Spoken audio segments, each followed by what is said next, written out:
Hello everyone. So we meet again. Nice to meet you guys. Well, today we are in the second chapter of the Harper's Cabin. Here we will talk about the most essential component of robotics. Not only robotics, but also any electronic gadgets. That is a microcontroller. A microcontroller is just like our brain, or you can say it is the CPU of any computer peripheral device. In a computer, you take input from input devices, it gets processed, and then there's an output device that shows you the result. Microcontroller does the job of that CPU, which processes everything for you. Well, today I will bring forth the most popular and the most common microcontroller that will be helping you in your upcoming projects. It's known as the Arduino. Most of you know what Arduino is because I know most of you have worked with it. But for the basics and the beginners, let's dive in to see what an Arduino is and how it works. To start off with Arduino, see it. This is the main microcontroller.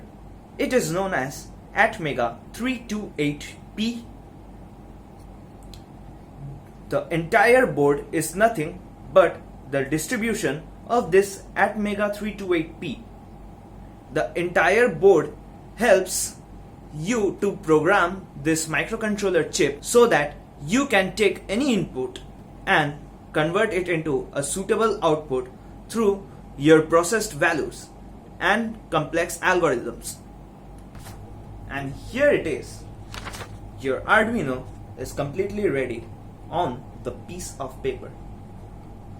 Now I can easily elaborate everything about it. So let's start. Well, so finally we have our circuit diagram or the basic diagram for Arduino. Now let's see its component. Here this is Atmega 328PU, which is in the board this microcontroller IC, or the main IC I was talking about. Now comes the power pins. Here you will find the set of pins which are known as power pins. It will be written power somewhat here. These pins are responsible for providing electric supply to and from the Arduino board. Here the Win port is the port which is responsible for taking in 6 volt supply from any external DC to the Arduino. These two are the ground pins and are being used as the ground pins for the supply of 3.3 and 5 volt respectively. This 3.3 and 5 volts provide 3.3 and 5 volt of electricity out from this Arduino board.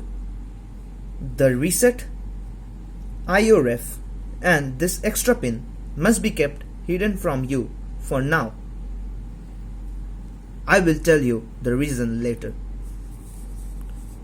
Now let's come to the analog pins. The analog will be written here. As you know, if we plot a graph where any type of input or waveform is been found, we generally call it analog.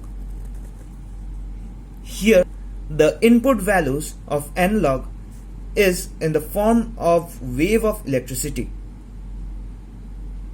Analog pins are those type of pins which accept input from any input device, here known as sensors. The sensors detect any type of sensible values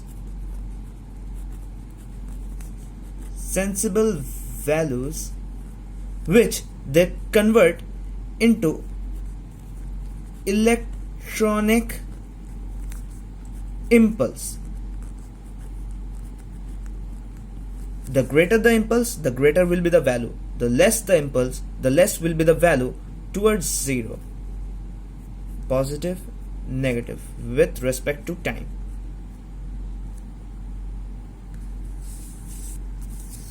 Now let's come to the digital pins. The digital pins are those type of pins which gives out electricity from the board to any type of actuator or any type of mechanical device or the output device which you say. The digital pins are mentioned by writing digital here and the pin numbers beside the pin slots respectively. The digital pins are from 0 to 13. After 13 there will be a ground pin which is followed by ARF and two unknown pins. We will discuss about this later too. So, I hope you guys like this video, right? If you want to get more information like this, click on the subscribe button below and press the bell icon so that you get notified on further videos. Also, give one of this. If not me, Arduino deserves it. The entire IoT, microcontroller and robotics society deserves it, right? See you in the next video.